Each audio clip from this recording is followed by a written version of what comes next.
Hello student, अपन discuss कर रहे थे, अपना चैप्टर चल रहा था पुष्पी पादपों के आकारिकी। ठीक है, मार्फोलॉजी ऑफ फ्लोरिंग प्लांट के ऊपर अपन डिस्कस कर रहे थे और अपने इस चैप्टर के अंदर अभी तक अपन अपने कुछ टॉपिक जो है वो कंप्लीट भी कर चुके हैं। ठीक है, जैसे कि अपन पुष्पी पादप जो है उन फ्लोरिंग प्लांट जो होते हैं अपने उनकी स्ट्रक्चर के बारे में बात कर रहे हैं। तो उनके रूट से लेकर उनकी पत्तियां, उनकी लीफ जो होती है, स्टेम, रो वगैरह जितने भी उसके पार्ट है उनके ऊपर अपन डिस्कस कर रहे हैं। तो अभी तक अपन जड़ के बारे में, अपनी पत्तियों के बारे में, तने के बारे में डिस्कस कर चुके हैं। पुष्पक्रम के बारे में अपन ने अपने लास्ट वीडियो के अंदर डिस्कस किया था। ठीक है, और फ्लोवर के बारे में भी थोड़ा बहुत अपन ने देख लिया था। और इससे पहले भी एंजियोस्पर्म के बारे में जब मैंने आपको पढ़ाया था उस टाइम भी मैंने एंजियोस्पर्मी प्लांट जो थे अपने, उनके अंदर भी मैंने आपको फ्लोवर के बारे में बताया था कि उसके अंदर क्या कुछ पाया जाता है, कौन से एसेंशियल पार्ट उसके अंदर होते हैं, आवश्यक और सहायक अंग कौन कौन से होते हैं। तो अपने आगे भी इसी चैप्टर में वही चीजें दे रखी हैं। पुष्प के सहायक अंग और आवश्यक अंगों का डिटेल से डिस्कस दिया गया है इसके अंदर। तो मेनली जो अपना फ्लोर होता है, अपना पुष्प होता है, उसके कितने पार्ट होते हैं, वो 4 भागों में विभाजित होता है। ठीक है, पुष्प के जो एक फ्लोवर होता है उसके 4 चक्र पाए जाते हैं। और फ्लोवर के और अपने फ्लोवर के 4 पार्ट मैंने आपको बताए थे, बाह्य दलपुंज, दलपुंज, पुमंग और जायंग। ठीक है, फर्स्ट जो होता है वो होता है बाह्य दलपुंज, जिसको अपन क्या बोलते हैं, जिसको कैल्किस भी बोलते हैं। सेकंड होता है अपना दलपुंज, जिसको क्या बोला जाता है, कोरोला। तीसरा होता है अपना पुमंग एंड फोर्थ होता है अपना जायांग। कंप्लीट। ये 4 पार्ट अपने फ्लोवर के अंदर पाए जाते हैं, अपने पुष्प के अंदर पाए जाते हैं। ये बात आपको पता होगी, इसके ऊपर अपन डिस्कस कर चुके हैं। सबसे पहले अपन बाह्य दलपुंज के ऊपर डिस्कस करेंगे कि बाह्य दलपुंज क्या होता है।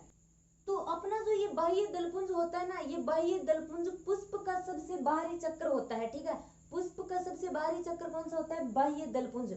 और इस चक्र की प्रत्येक इकाई को क्या बोला जाता है, बाह्य दल बोला जाता है। ठीक है, प्रत्येक इकाई को अपन क्या बोलते हैं, बाह्य दल बोलते हैं। और ये सबसे बाहरी चक्र होता है अपने फ्लोवर का। मेनली ये अगर अपन बात करें इसकी स्ट्रक्चर होती कैसी है, तो किसी भी आप फ्लोवर को लेंगे ना, कभी इस चीज को अपन क्लास के अंदर एक्सपेरिमेंटली भी देखेंगे कि फ्लोवर के अंदर कौन से बाह्य दलपुंज होते हैं, कौन से दलपुंज होते हैं। जब फ्लोवर अपन लेते हैं तो उस फ्लोवर के बाहर चारों साइड क्या पाए जाते हैं, छोटी छोटी सी ग्रीन ग्रीन पत्तियां पाई जाती है, बिल्कुल छोटी छोटी सी। वो ही क्या होती हैं, वो अपनी बाह्य दलपुंज होती हैं, जो ग्रीन कलर की होती हैं, जो हरी पत्तियों की तरह होती हैं। अब अगर अपन बात करें इसका मेन फंक्शन क्या होता है, आखिर क्यों पाए जाते हैं अपने फ्लोवर के चारों तरफ, बिकॉज ये कली अवस्था जो होती है ना पुष्प की, उस कली अवस्था में पुष्प की सुरक्षा प्रदान करने का कार्य बाह्य दलपुंज के द्वारा किया जाता है, उसको प्रोटेक्शन प्रदान करती हैं। और अपने जो ये बाह्य दलपुंज जो होते हैं, ये बाह्य दलपुंज 2 टाइप के होते हैं। 2 टाइप के कौन से, एक तो होते हैं अपने संयुक्त बाह्य दली, ओके। सेकंड होता है पृथक बाह्य दली।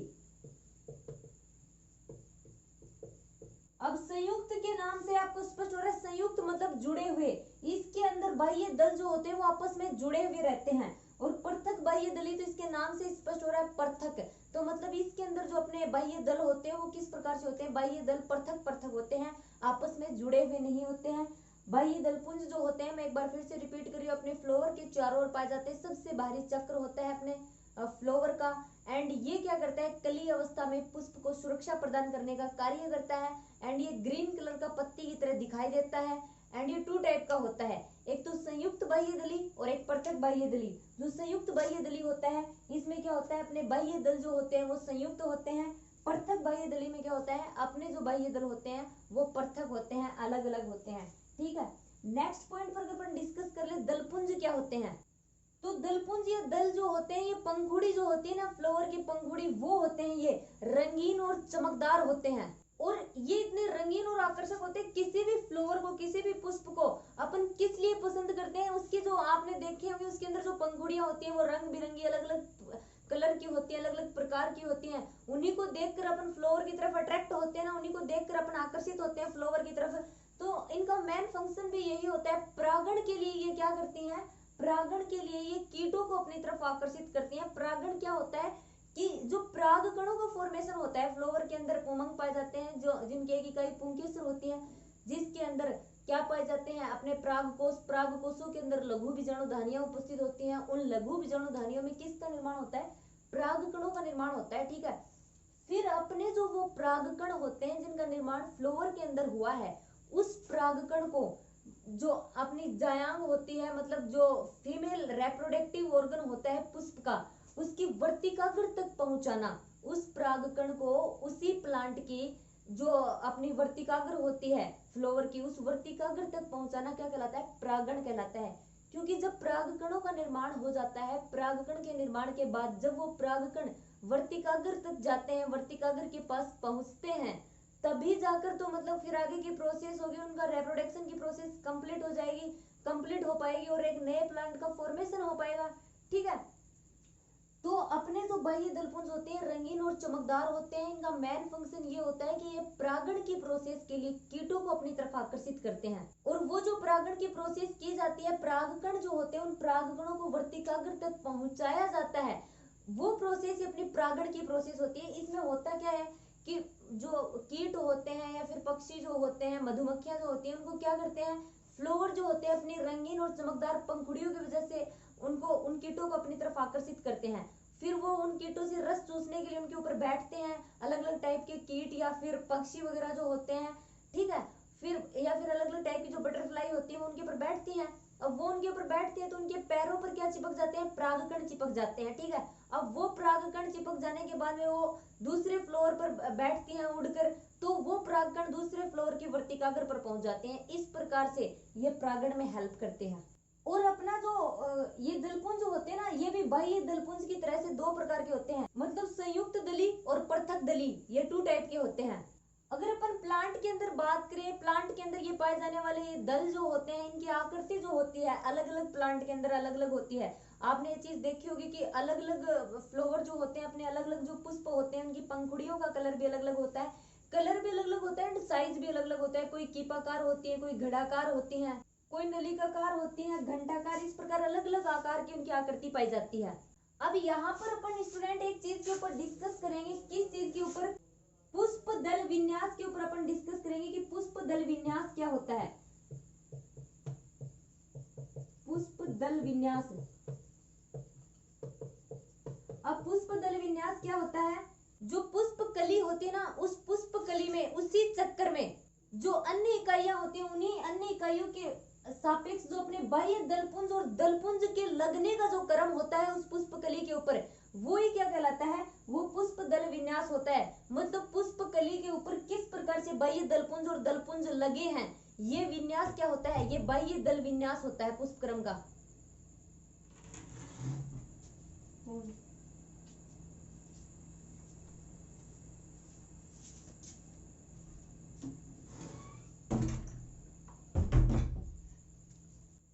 सॉरी स्टूडेंट, बीच में एक बार कोई आ गया था। ठीक है, अब अपन डिस्कस करते हैं, अपन बाह्य दल पुष्प दल विन्यास के ऊपर अपन स्टडी कर रहे थे।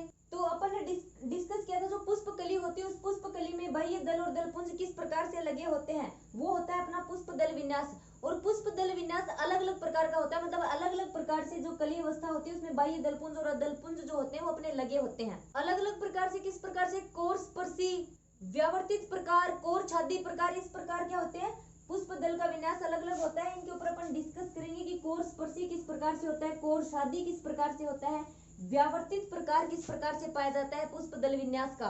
तो सबसे पहले स्टूडेंट अपन कोर स्पर्शी के ऊपर डिस्कस करते हैं कि कोर स्पर्शी जो पुष्प दल विन्यास होता है वो किस प्रकार से होता है। कोर स्पर्शी जो अपना पुष्प दल विन्यास होता है, इसमें क्या होता है कि जो बाह्य दलपुंज और दलपुंज के जो किनारे होते हैं वो आपस में एक दूसरे के टच में होते हैं, एक दूसरे को स्पर्श करते हुए रहते हैं। ठीक है, किस प्रकार से, अगर अपन देखें उनकी कंडीशन किस प्रकार से होती है,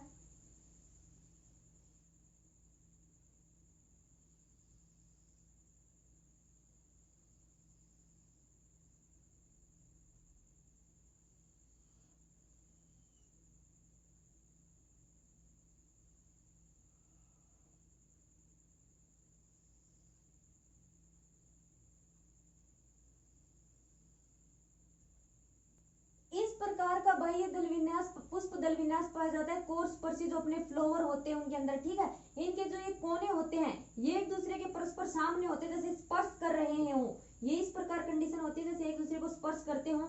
ये कंडीशन कौन सी होती है? अपनी कोर स्पर्शी कंडीशन होती है। अगर व्यावर्तित पुष्प दल विन्यास पर अपन डिस्कस करें तो व्यावर्तित पुष्प दल विन्यास में क्या होता है? व्यावर्तित पुष्प दल विन्यास में ये होता है कि अपना ये एक सिरा जो होता है वो दूसरा सिरा जो होता है वो तीसरे सिरे को बाह्य दल, ये जो बाह्य दल या फिर दल जो होते हैं अपने इन एक दूसरे के सिरे को अति व्यापित कर लेते हैं। अति व्यापित किस प्रकार से? अब ये जो सिरा है मतलब इसको स्पर्श नहीं करेगा, ये इसकी कंडीशन फिर इस प्रकार से हो जाएगी, ठीक है। ये इसके ऊपर से इसका अति व्यापन हो जाता है और ये तो इसके ऊपर आ गया, फिर इसका अगला सिरा जो है वो इसके जो दूसरा दल और दलपुंज होता है अपना उसके नीचे आ जाएगा, ठीक है। इस प्रकार से होते हैं ये। अब ये इसके ऊपर आ गया, ये वाला इससे नीचे चला जाएगा। मतलब एक जो अपना दल होता है, एक दल की अगर अपन बात करें, एक दल या एक बाह्य दल, इसका एक सिरा सामने वाले दल से उठा हुआ होगा, ठीक है, उसके ऊपर से उठा हुआ होगा। दूसरा सिरा जो होगा वो दूसरे वाले के नीचे होगा। इस प्रकार से एक सिरा उठा हुआ होगा। अब यहाँ ये इसके ऊपर है बट यहाँ ये इसके नीचे आ जाता है। फिर ये कंडीशन अगर अपन बात करें इस दूसरे की, ये इससे ऊपर है बट यहाँ पर ये इसके नीचे आ जाता है, यही कंडीशन यहाँ पे अप्लाई हो जाती है। इस प्रकार से एक दूसरे को अति व्यापित कर लेते हैं। ये कंडीशन अपनी कौन सी होती है? ये व्यावर्तित, ठीक है, ये व्यावर्तित कंडीशन होती है। इस प्रकार का पुष्प दल विन्यास किस में पाया जाता है? कपास के अंदर, भिंडी के अंदर। एंड गुड़हल जो होता है, गुड़हल के पुष्प को जब अपन देखते हैं तो उसमें भी इस प्रकार का विन्यास पाया जाता है। मैं एक बार फिर से ये कंडीशन आपको बता रही हूँ। कोर स्पर्शी में तो जो ये इनके सिरे होते हैं एक दूसरे के परस्पर सामने होते हैं, एक दूसरे को टच कर रहे होते हैं। पर व्यावर्तित में क्या होता है? एक सिरा ऊपर उठा हुआ होता है, एक सिरा इनका नीचे दबा हुआ होता है। एक सिरा जो होता है ऊपर उठा हुआ होता है, फिर दूसरा सिरा जो होता है वो नीचे दबा हुआ होता है। फिर अगले वाले का भी, सामने वाले का सिरा जो होता है वो ऊपर उठा हुआ होता है, दूसरा सिरा जो होता है वो नीचे दबा हुआ होता है। इस प्रकार से ये क्या होता है? अति व्यापित रहते हैं बाह्य दल और दलपुंज, उसको बोला जाता है व्यावर्तित पुष्प दल विन्यास। अब अगर अपन थर्ड नंबर कोर छाती के ऊपर डिस्कस करें, कोर छाती में किस प्रकार की कंडीशन होती है? इस कंडीशन में भी यही होता है कि ये जो अपने बाह्य दल और दलपुंज जो होते हैं ना, ये एक दूसरे पर अति व्यापित होते हैं बट इनकी कोई दिशा नहीं होती, ठीक है। आपने देखा कि उसमें एक सिरा उठा हुआ था, इसमें एक सिरा दबा हुआ था, बट इसमें ऐसा नहीं होता है। इसमें यह है कि इसके दोनों सिरे दबे हुए हैं बट सामने वाले का एक सिरा उठा हुआ और एक सिरा दबा हुआ भी हो सकता है। एक सिरा इसका उठा हुआ है, एक सिरा इसका दबा हुआ है, या फिर उसके दोनों सिरे भी उठे हुए हो सकते हैं, या फिर दोनों सिरे दबे हुए भी हो सकते हैं। अति व्यापन होता है लेकिन कोई निश्चित दिशा नहीं होती। लेकिन व्यावर्तित में क्या होता है? एक निश्चित दिशा होती है। बाह्य दलपुंज का एक सिरा उठा हुआ होता है, एक सिरा दबा हुआ होता है, एक सिरा उठा हुआ होता है, दूसरा सिरा दबा हुआ होता है। वो कंडीशन होती है अपनी व्यावर्तित। लेकिन कोर छाती में क्या होता है? कोई विशेष दिशा नहीं होती। बाह्य दल और दलपुंज अति व्यापित तो होते हैं लेकिन उनकी कोई दिशा नहीं हो सकती। या तो दोनों उठे हुए हो सकते हैं, या फिर दोनों ही उसके सिरे जो होते हैं वो दबे हुए हो सकते हैं, या फिर एक सिरा उठा हुआ हो सकता है, या फिर एक सिरा उनका दबा हुआ हो सकता है। ये कंडीशन पाई जाती है कोर छाती पुष्प दल विन्यास में। अब नेक्स्ट अगर अपन डिस्कस करें वेकेलजरी, फोर्थ अपना क्या आता है? वेकेलजरी। इस कंडीशन में क्या होता है? सॉरी स्टूडेंट, मैंने आपको जो अपना कोर छाती था उसका एग्जांपल नहीं बताया। कोर छाती जो अपना है वो गुलमोहर और केसिया जो होता है ना उसके प्लांट में पाया जाता है। अब अपन फोर्थ नंबर पर अगर डिस्कस करें वेकेलजरी में किस प्रकार का पुष्प दल विन्यास होता है, इसमें ये होता है कि जो फ्लावर होता है, ये जो वेकेलजरी के अंदर जो प्लांट आते हैं, जो पुष्प होते हैं, उसके अंदर क्या होता है? उसके अंदर 5 दलपुंज होते हैं, ठीक है। 5 दलपुंज होते हैं जिसमें एक जो होता है वो सबसे बड़ा होता है, 2 जो होते हैं वो उससे छोटे होते हैं जो पार्श्व में होते हैं, और 2 उससे भी छोटे होते हैं जो पार्श्व वालों से अति व्यापित होते हैं। वो स्ट्रक्चर अगर अपन बनाए,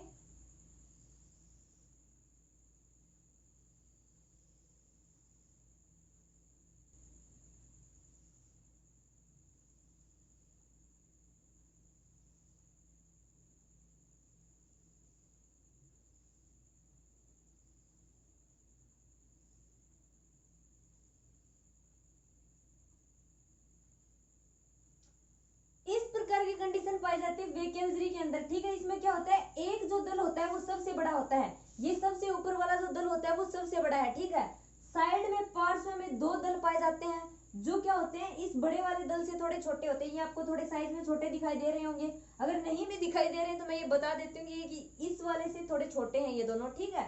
एंड इसके नीचे जो ये दोनों हैं ये उससे भी छोटे पाए जाते हैं। इस प्रकार 5 दलपुंज पाए जाते हैं वैकेल्जरी के अंदर, और इस प्रकार की कंडीशन पाई जाती है इनके अंदर। और ये पुष्पदल जो विन्यास है अपना किसके अंदर पाया जाता है, मटर एंड सेम के अंदर पाया जाता है, ठीक है। मटर एंड सेम के अंदर इस प्रकार का पुष्पदल विन्यास उपस्थित होता है, ठीक है स्टूडेंट। तो अपन ने डिस्कस किया है फ्लावर के पार्ट के बारे में, अपन ने डिस्कस कर रहे थे, जिसके अंदर अपन ने बाह्य दलपुंज एंड दलपुंज के बारे में थोड़ा डिटेल से देखा है। मैंने लास्ट वीडियो के अंदर आपको ये बताया था कि जो अपने बाह्य दलपुंज और दलपुंज के मेन फंक्शन बताए थे मैंने। जो अपने दलपुंज होते हैं वो किस में हेल्प करते हैं, वो परागण की प्रोसेस में हेल्प करते हैं। एंड जो अपने बाह्य दलपुंज होते हैं वो किस में हेल्प करते हैं, वो जो होते हैं वो कली अवस्था में फ्लावर जो होता है, पुष्प जो होता है उसको प्रोटेक्शन प्रदान करने का कार्य करते हैं। एंड थोड़ा उनके बारे में डिटेल से डिस्कस किया है कि पुष्प दल विन्यास क्या होता है। जो अपनी पुष्प कली होती है उसके ऊपर बाह्य दल और दलपुंज लगने का जो विन्यास होता है वो अपना पुष्प दल विन्यास होता है। और पुष्प दल विन्यास के बेस पर फ्लावर जो होते हैं वो अलग अलग प्रकार के होते हैं, व्यावर्तित, कोर छादी, कोर स्पर्शी, वैकेल्जरी। इनके ऊपर अपन ने डिस्कस किया है कि ये किस प्रकार के होते हैं। तो अपना जो नेक्स्ट वीडियो होगा उसमें अपन पुमंग और जयांग के ऊपर डिटेल से स्टडी करेंगे।